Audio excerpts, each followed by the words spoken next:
Hello everyone, this is Kill Shampoo here reviewing Jojolands Chapter 21 titled Howler Impropriety Suspicions. The chapter starts with a rich man playing mini golf in his office many stories up. He looks kind of familiar actually. Now either he's just practicing his stroke or he's the worst shot ever. He completely misses. He pours himself a drink and eats a chocolate. I'm assuming he's on the clock but has nothing to do. Really living lavish. On his desk, we see a picture of his family, presumably his oldest son, daughter, and baby son next to a dolphin sculpture. In the next panel, we see him talking to a woman, most likely his wife, apologizing for a business trip that just came up out of the blue. He's really sorry, but this trip sounds really urgent, and he was just chilling a second ago. Let's find out why. Plans to go with the kids to see a movie. And go to a Chinese restaurant. Yeah, this guy does not fuck with his family, and he's making excuses to blow them off. That's what I thought, anyway, until I saw his forehead crack. I swear this part loves to edge us into thinking rock humans are going to show up. Charming Man didn't even come up in my mind. The person he's impersonating, by the way, is the same guy from the hospital who got shot last month. Charming Man gets the perfect out when a staff lady comes in and tells him that there's a client in the lobby waiting for him. It's kind of weird that she didn't question a group of teens calling for him. Especially these ones, like, they just look like delinquents. Am I tripping? Y'all seen Usagi's fit, like, come on. Charming Man talks about the amount of power you can get from being a prominent businessman. He said he got demands from the bank CEO. Make sure you don't mess up collecting from Howler.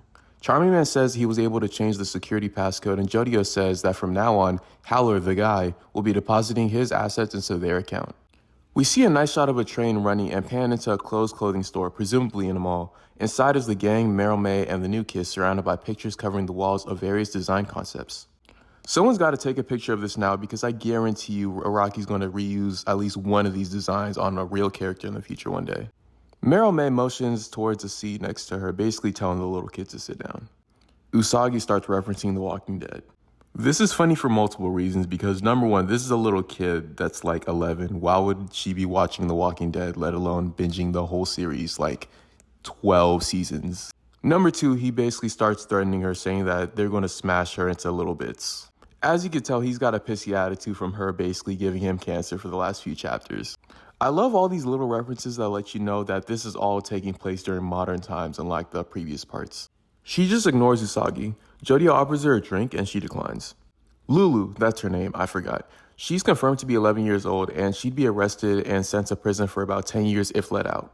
Meryl May explains that keeping her there is coming straight out of her pockets. She's paying for the room in the fashion boutique, and she's also paying for the bank employee's medical treatment. Yokohama, his name is. Apparently, Lulu's bitching about only drinking San Pellegrino water and not liking mangoes. You know, how kids typically act when they're not around their parents. Meryl May says that if she's found out, she'd be fired as a principal and divorced by her husband. That lucky guy. Meryl May assures Lulu that she'll be let out shortly if she answers all of her questions. She starts asking about Howler and if any of the team's faces have got leaked into who. Lulu mentions Bobby Jean, the person whose only ability is having a gun but slower. I still don't know what Araki was thinking. She says that she's the only one that knows all of them and their faces, but his phone was left on the scene. She also says someone else had to have seen it, but they all dismiss it because that statement's totally not going to come up in any shape or form, right? Meryl May inquires about the lava rock, and it turns out Lulu and Bobby Jean weren't even on a mission for it. They were just sent after them for browsing the deeds. Howler did call them later, saying that the gang would be in possession of a lava rock, but he didn't elaborate further and told them to retrieve it. Meryl May pauses to think and states that the lava rock is currently working in their favor. Even if they slept off, $50 billion worth of Hawaii land is on its way towards them. Howler knows about the rock's existence and also knows that the longer this drags on, the sooner he'll lose his fortune. He's also worried about Lulu's whereabouts. Meryl May states that a cornered rich man will always use violence as his currency. The goal right now is to strip Howler of all of his money he has, leaving him powerless so he can't impede their plan to build wealth. She states that the amount of time they should take to collect the Hualalai North Slope should be within 7 days. I love how the pieces in this part are moving, and the themes in this part are really starting to show face. The themes like greed and what people would do for wealth are definitely going to be fleshed out through Howler and the team. I'm not sure if it'll be the main villain of the part, but Howler already feels like a good foil to Jodio.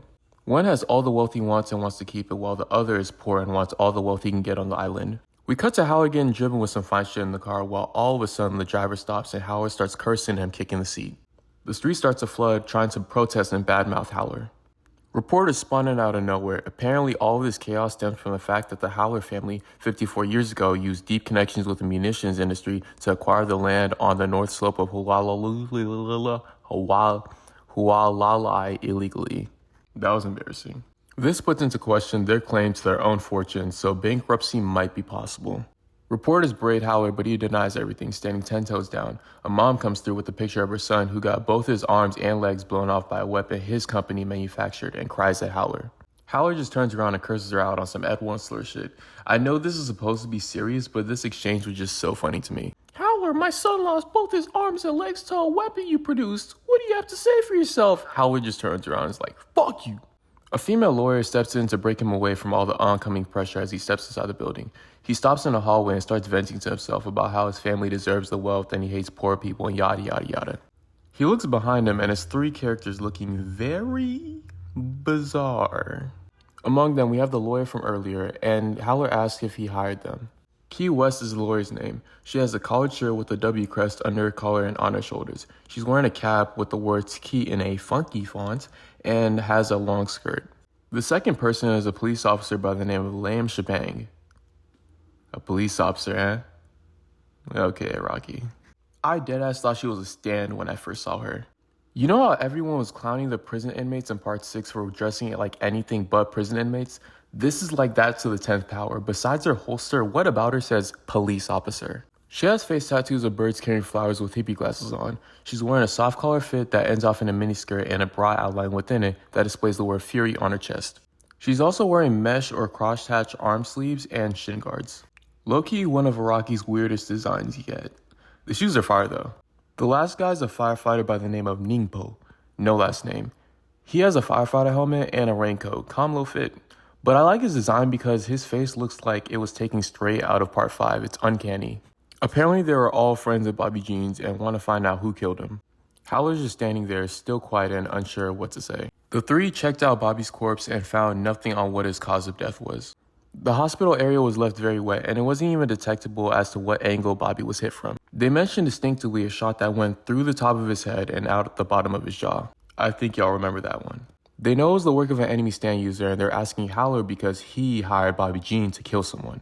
Howler pulls Key West in and asks that she stay professional and for the whereabouts of Lulu. He doesn't want to divulge any more information on the subject and just says that their job is to protect Howler's best interests. Howler notices something in Lamb's hippie glasses, something almost alive and insect-like. Apparently they're called nematodes, and they're like fungi that can sense the smell of fear and stress. They make a map of those that are afraid, and it's implied that this is going to be crucial in finding who they need to, like Lulu and their friend's killer, Jodio. I'm not gonna lie though, with Lamb showing off her abilities first, she's definitely getting knocked off in the trio first, calling it out. The nematodes reacted towards Howler, and Key West gets in his face basically telling him to toughen up, that he can't be acting soft. She says that those who are afraid, they're the ones that lose first.